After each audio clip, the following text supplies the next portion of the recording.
안녕하세요. 다들 좋은 하루 보내고 계신가요? 트럼프가 대통령으로 취임을 하고 나서 주식시장이 초기에 크게 오르는가 싶더니 관세 정책 발표들 이후에 지난 몇 주간 마켓이 크게 떨어지고 있습니다. 자, 많은 분들께서 마켓 크래시나 리세션에 대한 걱정들을 많이 하고 계시는데요. 저는 개인적으로 트럼프가 관세 정책들을 이용해서 마켓을 일부러 떨어뜨리고 있다고 생각을 합니다. 자, 오늘 영상에서는 트럼프가 왜 주식시장을 일부러 떨어뜨리고 있는지와 미연준이 어떤 발표를 해야 마켓이 다시 반등할 가능성이 높다고 생각하는지에 대한 제 생각을 나눈 영상을 준비했는데요. 최근에 페이전 서비스 멤버분들과 2시간가량 진행했던 줌 미팅 중에 아주 중요하다고 생각되는 부분들을 일부 편집해서 영상을 준비해 봤습니다. 자, 지금처럼 불안한 시기에 주식 투자를 하는 데 있어서 여러분들께 조금이라도 도움이 되었으면 하는 마음에 오늘 영상을 준비해 봤습니다. 자, 그러면 디스크만 듣고 영상 바로 보도록 하겠고요. 지금 라비누처럼 주식을 거래하는 앱인 무무에서 3월 31일까지 새로 가입을 하시고 2,000불을 디파짓만 하셔도 무료로 주식 30개를 주는 프로모션을 진행하고 있으니 30개의 주식을 무료로 받고 싶으신 분들께서는 2주밖에 남지 않은 이 기회를 놓치지 마시고 아래 디스크립션의 무무 링크를 클릭하시기 바라겠습니다. 제가 만든 컨텐츠들은 어디까지나 정보 전달을 위한 영상들이기 때문에 절대 영상만 보시고 주식들을 매도하지 마시기 바라고요.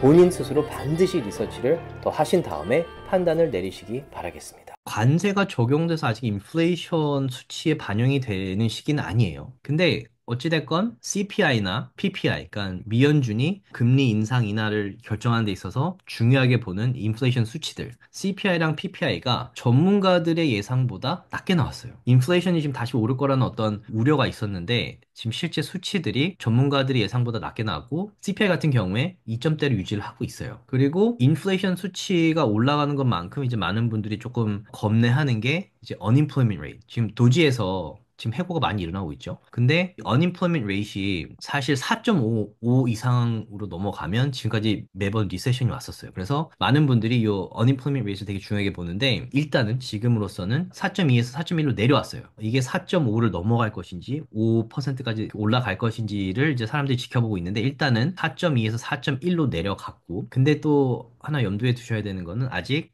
그 도지에서 해고시킨 사람들 그리고 해고 예정인 사람들의 수치가 반영이 안 된 걸 수도 있기 때문에 unemployment rate은 일단은 안심하지만 다음 달, 다다음 달 이제 좀 앞으로 좀 지켜봐야 돼요. 일단 인플레이션이 생각보다 오르지 않았고 unemployment rate도 생각만큼 아니면 사람들이 걱정했던 만큼 오르지 않았기 때문에 일단은 좀 마켓이 조금 안심을 하고 있는데 왜 그런데 마켓이 이렇게 계속 내려가냐면 다들 아시겠지만 이 트럼프가 자꾸 관세 얘기를 너무 세게 하고 계속해서 발표를 해요. 너무 뜬금없이. 물론 관세를 세게 매길 거란 얘기는 했었죠. 대선 공약으로도. 근데 여기 보시듯이 뭐 멕시코랑 캐나다는 25%씩 올린다 그랬고 중국은 10% 이런 얘기가 있었고 지금 캐나다 같은 경우에는 이제 캐나다랑 미국 사이에 지금 관세 전쟁 비슷하게 지금 뭐 일어나고 있는데 트럼프가 갑자기 캐나다의 관세를 뭐 50%를 올린다 이런 얘기를 해서 또 마켓이 겁을 먹었다가 그 스틸 알루미늄에 대해서 50% 관세 매기는 거를 또 잠시 중단하겠다. 그 말을 자꾸 바꾸고 있어요. 트럼프가 정말로 관세 정책을 세게 밀고 나가는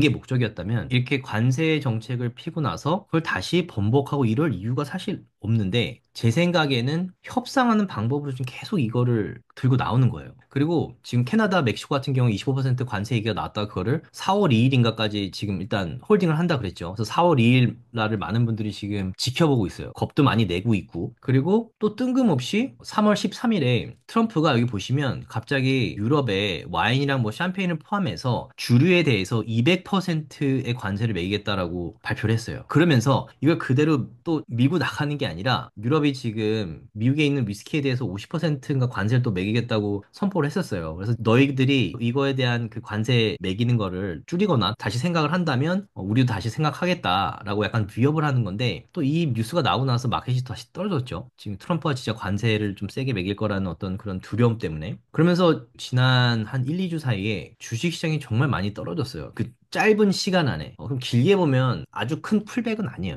조금 내려간 것 뿐인데 너무 짧은 시간 안에 주식시장이 많이 떨어졌어요. 그래서 3주 안에 5 trillion이라는 돈이 사라진 거죠. 주식시장에. 그리고 지금 마켓에 Fear와 Greed Index인데 Fear도 아니고 그러니까 Extreme Fear 상태로 지금 있어요. 많은 분들이 지금 상당히 두려워하고 있죠. 그리고 이 수치를 제가 어저께인가 나눠드린 것 같은데 이게 뭐냐면 AAII라는 서베이에서 이 주식시장에 대해서 얼마나 bullish 하냐 아니면 bearish 하냐 그러니까 마켓이 오를 것이냐 더 떨어질 것이냐에 대한 그 기대를 어떤 수치로 만든 건데 이게 AAII bearish 퍼센테이지예요. 그러니까 마켓이 훨씬 더 떨어질 거라고 지금 생각하는 분들, 그 겁이 지금 fear가 많은 상태죠. 근데 이게 며칠 전에 59.2%가 bearish라고 나왔어요. 상당히 많은 분들이 지금 마켓이 계속해서 떨어질 거고 마켓 크래시가 올 거다라고 지금 거의 뭐 장담은 아니지만 생각 강하게 하고 있어요. 그리고 제가 며칠 전에도 보여드렸지만 지금 요건데 지금 여기 보시면 이게 뭐냐면 이게 되게 중요한 수치인 것 같아요. 제 생각에는. 근데 이게 AAII 이 베리시가 그러니까 마켓이 더 떨어질 거라고 지금 생각하시는 분들이 거의 60%를 임박하고 있어요. 그만큼 마켓이 좋지 않다라고 지금 생각을 하는 거고 이 수치를 보면 언제 이만큼 마켓에 대해서 불안했냐면 여기 보시면 2022년도 우리가 S&P 500이 거의 25% 떨어졌을 때 떨어지는 그 거의 최하점이었을 때 요 정도의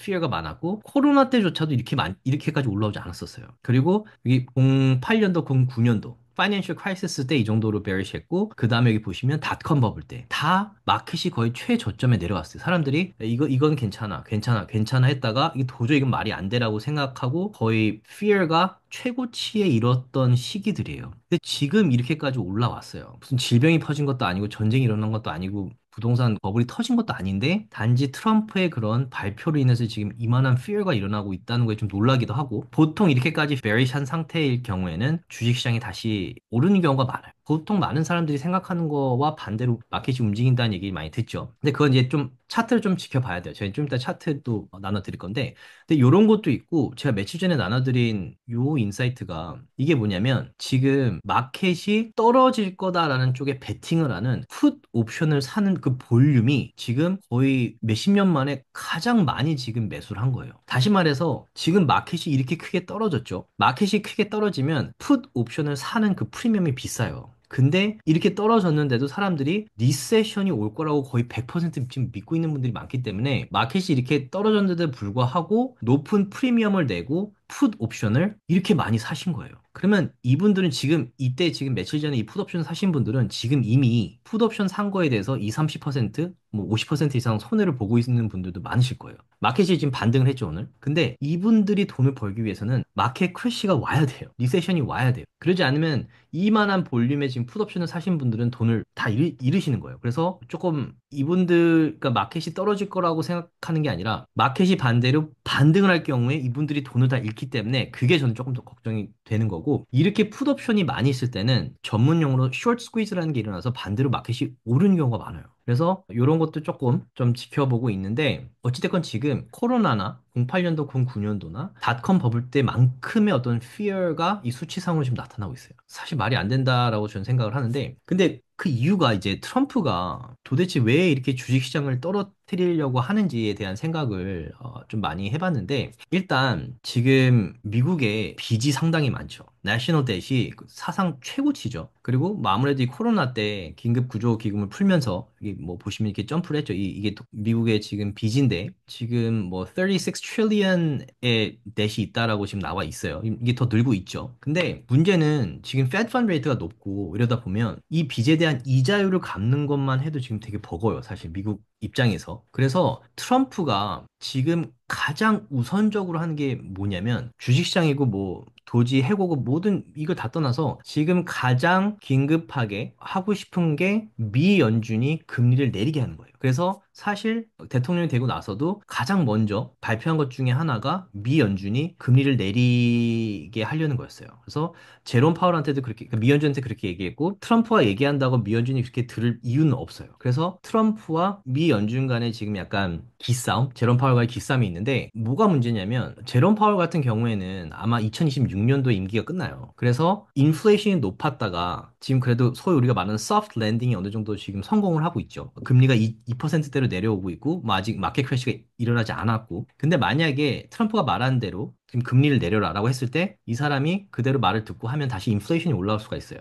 그래서 그 임기가 끝나기 전에 뭐 자기의 그 명성도 있고 뭐 굳이 트럼프의 말을 그렇게 들으면서까지 리스크를 감수할 이유는 없었어요. 근데 제 생각에는 그렇기 때문에 지금 둘이 약간 기싸움을 하는 것도 있는 것 같은데, 트럼프가 대통령으로 취임을 하고 나서 임기 동안에 처음 뭐 6개월에서 1년은 트럼프가 강하게 나오고 무슨 일이 있어도 어차피 재선을 생각하면 한 1, 2년 지나고 나서 이제 그 다음 대선을 생각해서 마켓에 좀 긍정적인 어떤 이런 이미지를 유지를 하지만, 지금 하는 이런 일들이 마켓을 크게 떨어뜨린다고 해도 4년 정도 지나면 아무도 기억을 못해요. 사실 아무것도 아니에요. 근데 그래 거기다가 지금 바이든이 했던 거를 트럼프가 치우고 있다 아니면 고치고 있다라는 그런 변명거리도 있기 때문에 강하게 나가고 있는 건 있는데, 어찌됐건 트럼프가 지금 금리를 내리라고 했는데 제롬 파월이 바로 인플레이션이 많이 내려갔고 소프트 랜딩이 잘 되고 있기 때문에 굳이 금리를 내릴 필요가 없다라고 바로 반박을 했었어요. 그래서 둘 간에 어떤 긴장감이 있었는데, 미연준이 금리를 어쩔 수 없이 내려야 되는 상황을 만들면 트럼프 입장에서는 그런 상황을 만들어서 제롬 파월이 금리를 내리게끔 하려고 하는 그런 의도로 생각이 되는데, 미연준이 금리를 어쩔 수 없이 내려야 되는 상황이 어떤 상황이냐면 주식시장이 크게 떨어져야 돼요. 주식시장이 불안해야 돼요. 그래서 뭐 다들 아시겠지만 2018년도도 그랬고 코로나 때도 그랬고 2022년도 인플레이션이 높았을 때도 그랬고, 주식시장이 크게 떨어지면 미연준이 가장 먼저 하는 게 금리를 내리는 거예요. 근데 트럼프가 금리 내리라고 했는데 제롬 파월이 안 내린다고 했죠. 그런데 지금 뭐 계속해서 관세에 대한 이런 뉴스를 터트리고, 그리고 사실 제 생각에는 관세를 이렇게 세게 하지도 않을 것 같아요. 그냥 어떤 전략적인 것 같은데, 관세를 세게 부르고 그 다음날 번복하고 또 부르고 또 번복하고, 그리고 크게 관세 얘기를 해서 마켓이 크게 떨어졌는데 다시 반등을 하려고 그러면 갑자기 난데없이 또 관세 얘기를 해서 마켓을 계속 떨어뜨리고, 지금 4주째 마켓이 떨어지고 있어요. 뭐 전쟁이 일어난 것도 아니고 지금 무슨 일이 일어난 것도 아닌데, 거기다가 지금 일론 머스크랑 도지에서 해고도 많이 일으키고 있어서 아직은 언임플로이먼트 맷이 그게 반영이 되지 않아서 크게 오르진 않지만, 지금 관세로 주식시장도 떨어지고 만약에 언임플로이먼트 맷도 생각보다 올라가게 된다면 소위 말하는 이제 주식시장에 어떤 큰 커렉션 같은 게 올 수 있죠. 그럴 경우에 지금 페드 펀드 레이트가 아직 4점 몇 퍼센트대이기 때문에 금리를 내리면 주식시장은 올라갈 수 있어요. 아직 버퍼가 있다는 얘기예요. 그래서 금리를 내릴 필요가 없다고 제롬 파월이 바로 반박을 했다가, 지금 몇 달 지나고 나서 트럼프가 계속 관세 얘기하고 뭐 이렇게 마켓을 불안하게 하면서 주식시장이 크게 떨어지니까 제롬 파월이 이제는 좀 기다리면서 이 수치들을 보면서 금리 인하를 할 것인지 안 할 것인지 생각을 하겠다라고 나왔어요. 그러니까 조금 꼬리를 내린 거죠. 그리고